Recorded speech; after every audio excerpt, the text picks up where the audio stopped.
Hello friends, तो आज मैं आपके लिए लाया हूँ गॉडजिला मूवी का पहला पार्ट जो कि 1998 में रिलीज़ हुआ था। और इस कहानी में हम देखेंगे कि आखिर किस तरह गॉडजिला का हमारी दुनिया में जन्म हुआ था। तो चलिए शुरू करते हैं आज की मूवी की एक्सप्लेनेशन को।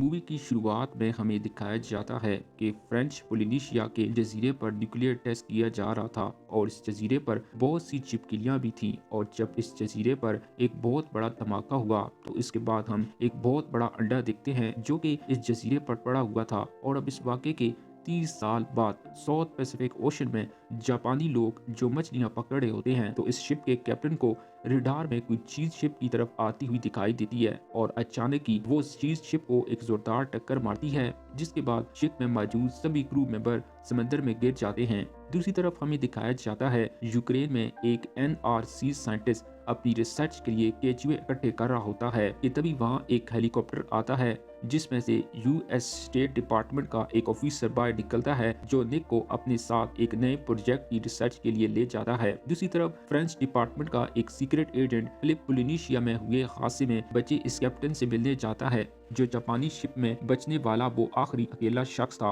और जब फिलिप इससे पूछता है कि इस रात तुम्हारी शिप पर किसने हमला किया था, तो वो शख्स डरते हुए एक ही नाम लेता है, गोजीरा। दूसरी तरफ निक ऑफिसर के साथ रिसर्च के लिए पनामा पहुंच चुका था जहां वो कर्नल हुक से मिलता है। तो निक इसको एक सिंबल की तरफ लेकर जाता है जिसको देखकर निक एकदम हैरान रह जाता है क्योंकि ये किसी बड़े जानवर के निशान थे। इसके बाद कर्नल निक को एल्सी से मिलवाता है जो कि इस प्रोजेक्ट के लिए निक की बॉस होती है। निक अपने बॉस और इसकी टीम के साथ जमाइका जाते हैं जहां पर इन्हें इस जापानी शिप पर इसी मॉन्स्टर के निशान मिलते हैं। और तभी हम वहां पर फ्लिप को भी देखते हैं जो कि निक पर नजर रखे हुए होता है। इसके बाद जब निक और इसकी टीम वापस अमेरिका जा रहे होते हैं तो निक वहां पर मिलने वाले सिंबल के बारे में बताता है कि इस तरह के सिंबल सबसे पहले फ्रेंच पोलिनेशिया में देखे गए थे जहां पर बहुत सारे न्यूक्लियर टेस्ट हुए और इन्हीं न्यूक्लियर टेस्ट के नतीजे में इस मॉन्स्टर का जन्म हुआ था। इसके बाद हम इस मॉन्स्टर को देखते हैं जो कि अब समंदर से बाहर निकलकर तबाही मचाने लगा था। ये मॉन्स्टर साइज में बहुत बड़ा और बिल्कुल छिपकली की तरह का होता है। इसके बाद जब न्यूयॉर्क का मेयर कर्नल से मिलने जा रहा होता है तो वहीं पर फिलिप चुपके से मेयर की गर्दन पर एक माइक्रोफोन लगा देता है और बाद में फिलिप और इसके लोग गवर्नमेंट की होने वाली मीटिंग की सारी बातों को सुन लेते हैं। इसके बाद निक कर्नल को एक प्लान बनाने के लिए कहता है कि हमें मिलकर कोई ऐसा प्लान बनाना चाहिए जिससे वो मॉन्स्टर जमीन से बाहर खुले मैदान में आ जाए और फिर आर्मी वाले इसे मार सकते हैं। जिसके बाद निक के कहने पर ही मिलिट्री वाले हजारों टन मछलियां शहर के बीचों बीच फेंक देते हैं। तो इन मछलियों की बू सुनकर वो मॉन्स्टर बाहर निकल आता है और दूसरी तरफ कर्नल ने भी अपनी फौज तैयार कर रखी थी और इस जानवर के बाहर आते ही वो इस पर धावा बोल देते हैं, लेकिन वो मॉन्स्टर फिर से तबाही मचाते हुए वहां से भाग जाता है। तो इसी दौरान निक को इस मॉन्स्टर का ब्लड सिंबल मिलता है जिसके बाद वो इस ब्लड की प्रेगनेंसी को चेक करने के लिए एक दुकान पर जाता है जहां पर इसे इसकी एक्स गर्लफ्रेंड ऑड्री मिलती है जो कि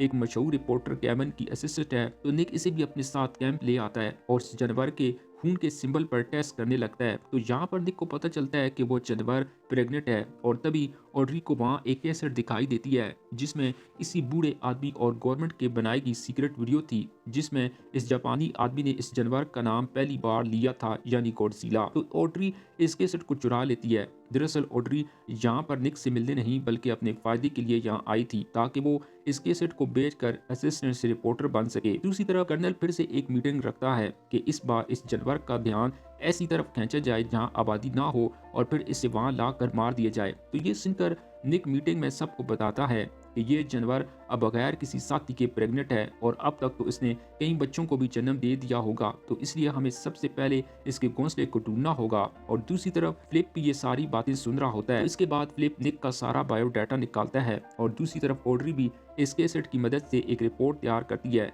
लेकिन वो रिपोर्ट कैमन चुरा लेता है और ये रिपोर्ट टीवी पर गवर्नमेंट वाले भी सुन लेते हैं जिसको देखकर गवर्नमेंट के लोग निक को इसकी लापरवाही पर काम से निकाल देते हैं क्योंकि वो समझते हैं कि निक ने ये सारी रिपोर्ट मीडिया वालों को बेच दिया है। लेकिन इसके बाद फ्लिप निक को रास्ते में किडनैप कर लेता है और इसे सारी बात बताता है कि वो फ्रेंच गवर्नमेंट का एक सीक्रेट एजेंट है और वो इसलिए अमेरिका आया है कि वो इस बात का पता लगा सके कि फ्रांस का इस गोडजिला को बनाने के पीछे कोई हाथ तो नहीं, क्योंकि वो गोडजिला फ्रेंच पोलिनेशिया में हुए एटमी धमाकों के बाद से ही देखा गया था। और अब फ्लिप भी इस गोडजिला के घोंसले को ढूंढना चाहता है, जिस पर निक भी इसके साथ देने के लिए तैयार हो जाता है। इसके बाद निक और फ्लिप यूएस आर्मी के कपड़े पहनकर न्यूयॉर्क सिटी में घुस जाते हैं, लेकिन ये सारी बातें ऑड्री का एक दोस्त भी सुन लेता है, तो वो दोनों भी घोंसले को ढूंढने सुरंग में घुस जाते हैं, जहां इन्हें निक और उसकी टीम भी मिल जाती है। दूसरी तरफ कर्नल गोडजिला को मारने के लिए दूसरा जाल बिछा चुका होता है, और जब गोडजिला वहां आता है तो आर्मी एक बार फिर इस पर अटैक कर देती है। और जब गोडजिला